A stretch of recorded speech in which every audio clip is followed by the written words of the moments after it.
What is up, everybody? Welcome to the second annual Truxy Awards. If you saw my award show last year, you know this is the courses, holes that I've played or seen firsthand, and just wanted to recognize some of those things. It's a lot of fun. Now, this has been extremely overdue. This should have probably came out back in January, but the Truax household has been relatively crazy the last couple months. So I hope you enjoy it. I think we got some really good categories. I got about 15 categories, and there's some newbies in there. I saw a lot of great courses this year, some not so great ones, but I hope you enjoy it, and let's get right to it. We are starting off with the best short, and that goes to St. Louis Country Club's Par 3 7th. There were a lot of really good shorts that I played this past year, but this one takes the cake. The thumbprint green was so cool to see, and what you look for in a really good short Par 3 is if you miss the green, you're left with an incredibly difficult save opportunity. This hole is awesome. The Truxy for toughest course goes to Inverness Country Club. It was an enjoyable one for me because it was my first U.S. Open course that I've played, but what a tough test of golf. Just a beautiful property. Donald Ross did an unbelievable job at laying this course out.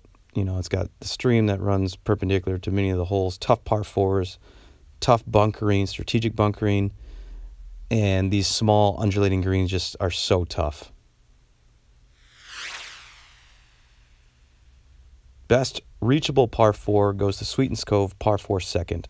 What I love most about this hole is the central hazard. It's a beautiful little bunker, but so devilish if you get into it. This hole, you can get an eagle, but you could get a double in a heartbeat.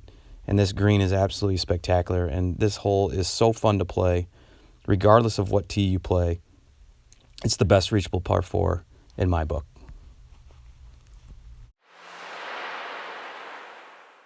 New category for this year's Truxies, the Oh Well to OMG Award. And this goes to Eagle Springs Par 4 4th.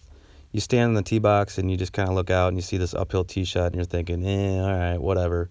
But as you slowly walk down the fairway and you crest the hill, you're left with this spectacular view of this unbelievable green site.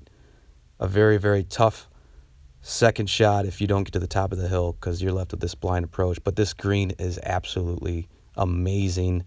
One of the most incredibly cool, great holes I've played all year. I absolutely love this hole.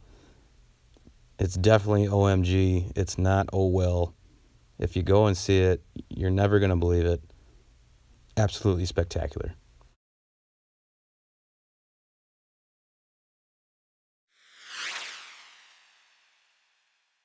This year's Truxy for Best Vista goes to Anywhere on Sand Valley, especially looking over the first tee, over the green on the Par 5 4th, the Par 3 5th. I mean, the views are endless. It's an absolutely spectacular piece of property. The craziest greens go to Mount Prospect Golf Course. Now, this is a David Essler renovation, and it's on a tight, small piece of property, and he really tried to build the character with some templates. It's a municipal course, and, you know, I enjoyed it, but I think for the average municipal golfer, I think they're almost a little bit too tough. Again, it's on a flat piece of property, and he tried to build some character through the greens. They're just a little bit too crazy for me and for the average golfer.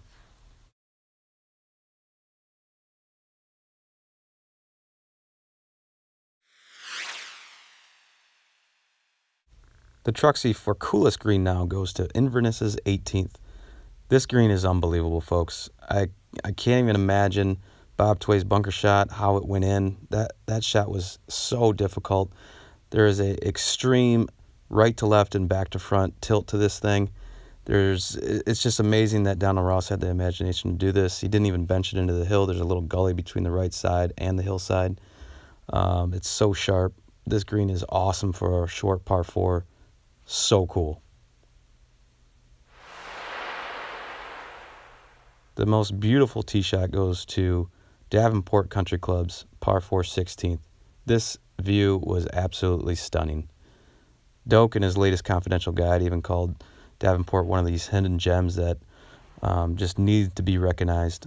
And the 16th is one of the most beautiful par fours I've ever seen. You hit it over a stream. There's a rock outcropping on the right. So gorgeous. I played it on one of the most spectacular fall days. This tee shot is incredible. The Truxy for best par 5 goes to Sand Valley's par 5 7th, the Corin Crenshaw. Beautiful hole. It's strategic. It's challenging. It's playable. It has an unbelievable green site, a great green complex. You can go for it. You can lay up. Has so many strategic options. It's everything you want out of a great par 5.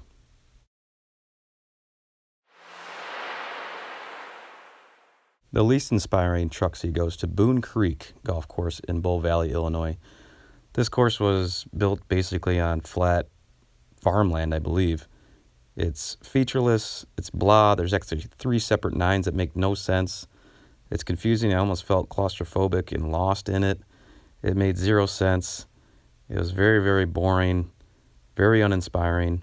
Actually, the most coolest thing about it was the putting green here. As you see, it's a huge putting green, and I loved hitting long lags. That was it. Now, the most fun course is actually a tie this year. Last year was Sweetens Cove by a long shot. This year, it's a tie between Eagle Springs. I played with my son, my 5-year-old son, and we had an absolute blast.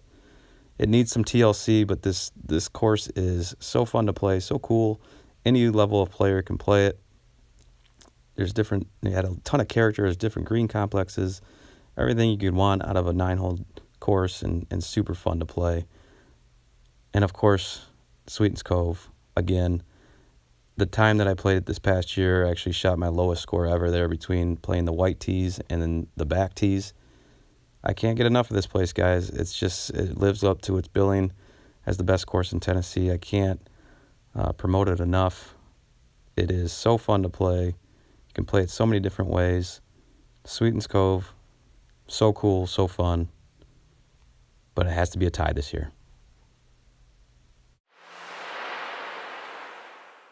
This year's dumbest hole goes to the par 4-6 at the Den at Fox Creek. It's capish in its style, but it fails to meet its form with function.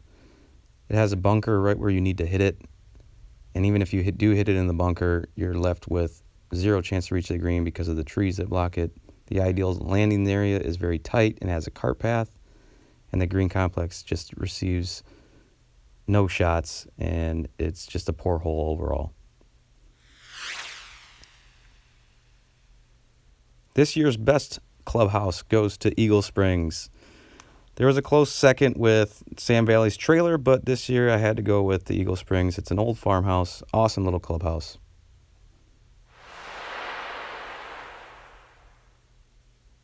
The Truxy for course with most potential goes to Sylvania Country Club.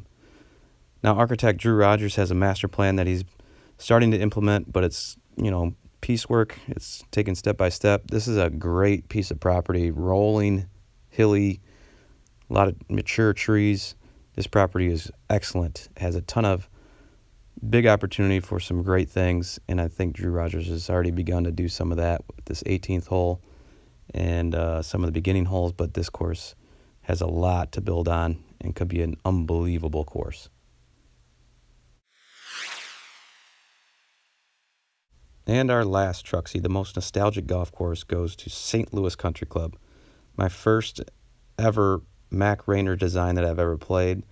It was like basically stepping back in time. It felt like I was in a live museum with all the template holes and the classic architecture.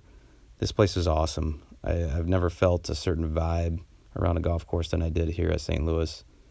It was just so cool to play, such an honor to play. It has a ton of history. Easily one of the most enjoyable experiences I've ever had on a golf course. It was just, it lived up to everything that I had expected.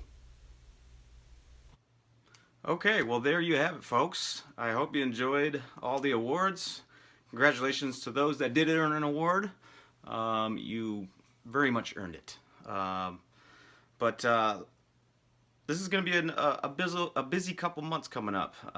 If you've seen my videos before, you know that I got big plans for the summer and the next couple years. So I don't know how much or how many golf courses I'm going to be able to see, some new ones.